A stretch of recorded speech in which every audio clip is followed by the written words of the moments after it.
aliment parfait de l'arme pour arriver à cette élégance du geste, hein, presque de la danse, même si ils n'ont pas tout à fait le profil de danseurs ou de danseuses. Et ils ont cette superbe tenue, qui est une tenue héritée du passé militaire français, avec un très beau chapeau.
C'était les chœurs qui ont donc interprété cette Marseillaise, et vous avez pu distinguer juste à côté d'eux la chorale des jeunes sapeurs-pompiers du Puy-de-Dôme. C'était une initiative d'ailleurs du président de la République qui s'était rendu auprès d'eux et qui les avait conviés à cette manifestation du 14 juillet. On va écouter le texte lu par Cadmerat du préambule de la Constitution. Pardon, de la Déclaration des droits de l'homme. Générale de l'Organisation des Nations Unies, le 10 décembre 1948. Considérant que la reconnaissance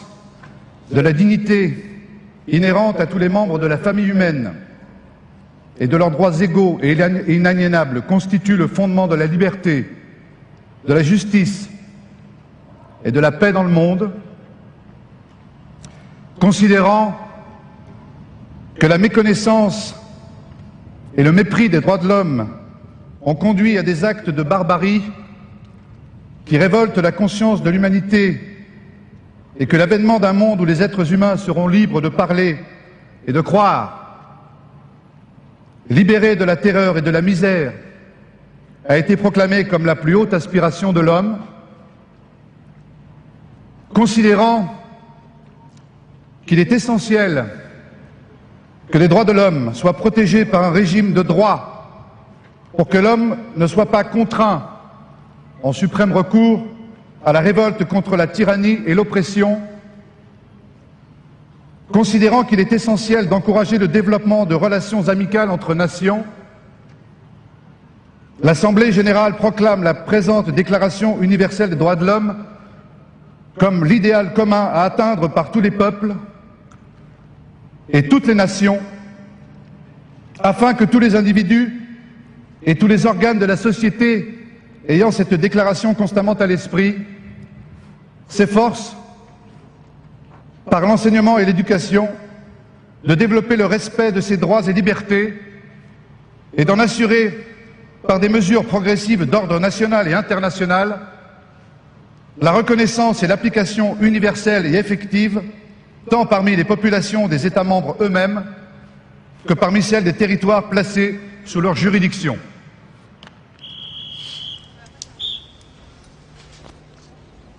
Voilà, c'était donc un texte de la Déclaration universelle des droits de l'homme.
Voilà, c'était l'Ode à la joie par les chœurs de l'armée